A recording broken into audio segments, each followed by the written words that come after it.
What's up, guys? Charlie Scruggs here with another episode of the All Season Podcast. It's a beautiful, cold, brisk day here in Huntsville, Alabama. And today we're just going to give a little halfway checkpoint on Alabama's basketball season up to this point. So, there's a lot of ways I can start this. I'll start with today's game. Alabama went to Gainesville and lost to the Florida Gators 100-77. And if you watch that game, it felt like it was more like 1,000-77. They currently sit, Alabama that is, currently sits at 14-7. Overall 4-4 in conference play. This is the most losses through conference play Nate Oates has had since his first year at Alabama 7 years ago.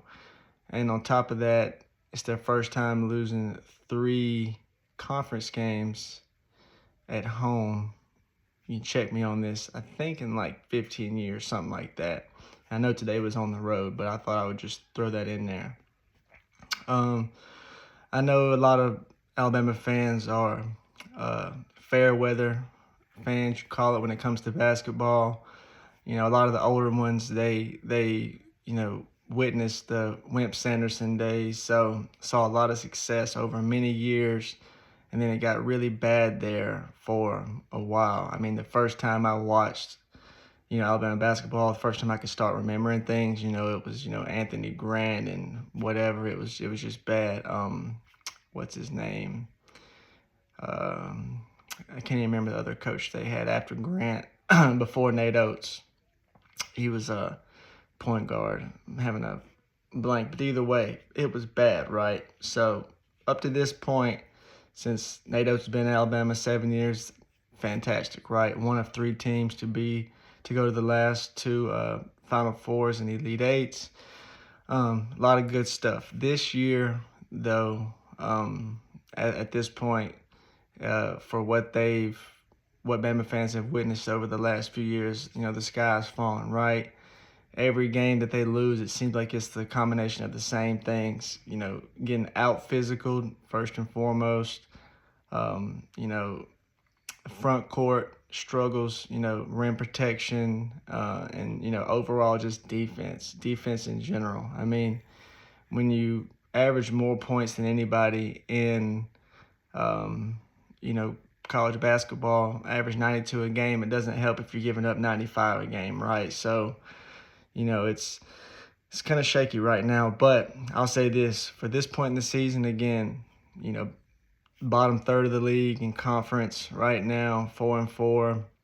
I'll say this about, today's game. So, everyone knows Alabama's had about 7 or 8 healthy, scholarship, good basketball players for the last, 2.5, 3 weeks, right? Well, today was the first game back that they've had. I would call it the full squad. I say that kind of lightly. It was Amari Allen's first game back in a couple weeks. He hasn't even practiced in a few weeks. Came back today. He was listed as questionable. Played today, and again, you could tell, airballing threes, scared to take shots, getting blocked at the rim, things that don't happen if he's 100%. Latrell Wrightsell, coming back, this is his 3rd game back now, I think. Shot well against Missouri last time out, but getting his legs underneath him. Bediako, right, he's, just now coming back, few games back. But I say that to say that today, really none of that stuff mattered if you watched the Florida game. I mean, at one point, Alabama had 14 turnovers to Florida 0, and I don't care who you're playing against, you're not going to win if the numbers are that far apart in that department. So, it didn't matter who Alabama had out there today. Again, Florida came in inspired, losing to Auburn at home. So, that's huge motivation there no matter who they were playing next. Losing home games during conference is a real big thing. You got to defend your home court, and they did that today. But I'll say this, I feel like every point of Alabama's basketball season since Nate Oates has been there at Alabama. There comes a point in the season where it's like this, where it feels like rock bottom. And I don't think I got to mention this, but I will anyway.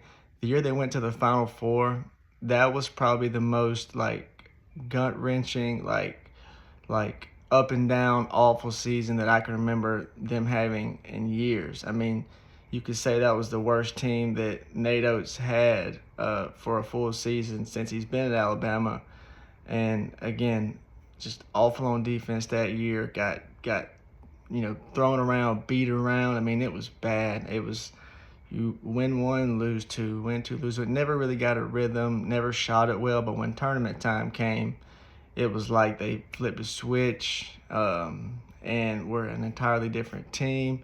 And again, made it to the Final Four and lost to the eventual champions, UConn, who ended up going back-to-back. And actually, that team also, UConn led, they trailed for, I think it was 14 minutes total in, all of March Madness. And Alabama accounted for about 8 minutes of that year. So, again, it looks awful right now. It's the same problems that, every Nate Oates team that hasn't made it to, I guess you'd say the championship, the NCAA championship, because, they've won the SEC more than anybody the last 7 years. They've won more games than anybody the last 7 years. So they've done all those things. But to get over that sort of, hump, it's been rim protection, physicality, and, front court defense, you know what I mean? Pretty much defense overall.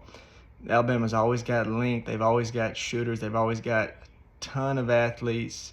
They've just lacked that overall physicality, and willing to sustain for a full game, multiple times throughout the year. Because, the way they play, they average more shots per game than anybody else. They average, more shots early in the shot clock than anybody else. So when you do that and you're not making shots, if you play another team like they did today in Florida, and you're not making those shots and you play fast, Florida plays fast too. And you saw what happened today. Got absolutely boat raced. Alabama got ran out of the gym. It was, Bama miss, Florida make. Bama miss, Florida make. Bama finally makes one. Well, guess what? Florida makes one too. So, that formula they play with has, accounted for a lot of success, for them over the last 7 years. And I still think it's a national championship winning formula. It's just, again, when it doesn't go good, it looks really bad like it did today. And I guess I say all that to say this. There's not a whole lot you can say about where they're at right now. I trust Nate Oates, who will be an NBA coach here in the next few years. I trust him to find a way to get it out of his guys. You're not going to find a more well-conditioned team in terms of, stamina. It's just the will to win. And Nate Oates said it himself, a couple weeks ago, said, we don't have enough guys on this team right now that don't, that care about, losing as much. He says, we don't have enough guys that are like, okay, we lost, we're going to find a way to not lose again, and it really means something to them. And again, that's been the case at some point throughout each season that I can remember over the last 7 years since Nate Oates has been in Alabama. But he just finds a way to get it out of them. So there's nothing more I can tell Alabama fans than to just trust your coach. You got a top 5 coach in college basketball, and the style he plays, people want to play for him. But right now, number one, they just got, I'd say, all their guys back, right? So this was the first one back with Amari Allen, who's probably about 70%. You get Aiden back, shot well today. He's still coming back. You got a few guys that are, Bo Bowen. I don't even think he really played today. He didn't play today. So, scratch what I said a while ago. Taylor Bobo, and I don't think, even touched the floor. So, again, getting healthy is first and foremost. It's going to get worse before it gets better. As an Alabama fan, you would like to hope this was rock bottom, but don't be surprised if it isn't, because this is a very tough league.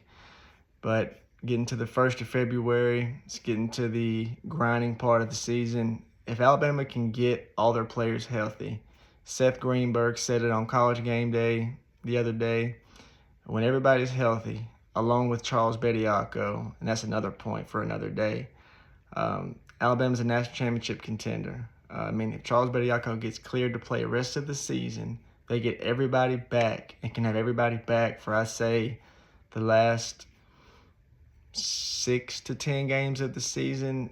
I would feel really, really good as an Alabama fan, no matter really what those games look like, because again, I trust Nate Oates, the mad mathematician of college basketball, to get it right and to find a way. So, hey, if you're worried, don't know what to tell you, if you're thinking the season's over, whatever, if you think this team is soft and garbage and will never win anything, it's pretty much the same people that have said that over the last few years and will always say that until tournament time comes.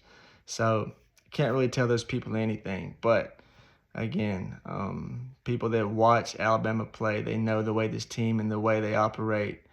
Again, just riding the storm right now. Riding the storm. Again, getting everybody healthy and, finding a way. So they got about 13 guys, 12 guys that can really, really ball. And again, just to throw it out there to end this video, Jalil Bethea didn't play today, I don't think. Taylor Boboin, just those two alone, along with Amari Allen, who is the most pivotal player on this team, not named LeBaron Fallon. We can all agree he's Mo D, Muhammad Diabate with more offense, and he's just, if you don't have him healthy, you don't have a shot at Alabama. So get the guys back, get rolling, ride this thing out. It's not going to get any easier. This is the toughest league in the nation, and Alabama's out of conference is harder than anybody else's. So it is what it is. It's either put up or shut up. So you can ride it out if you're an Alabama fan, or you can jump ship now. But, I think the true Alabama fans know, how this thing works, how this operates. And, again, trust your coach. So tough win today. Took it on the chin. Got Auburn coming up pretty soon. That'll be a fun one. Got Charles Bediako's hearing coming up on Friday on whether or not he can play the rest of the year. And I think it's Texas A&M at some point during this week, who's also at the top of the league, funny enough. They're number 1 in the SEC. So, again, hope you have a great day. It's a beautiful Sunday. And thank you guys for listening.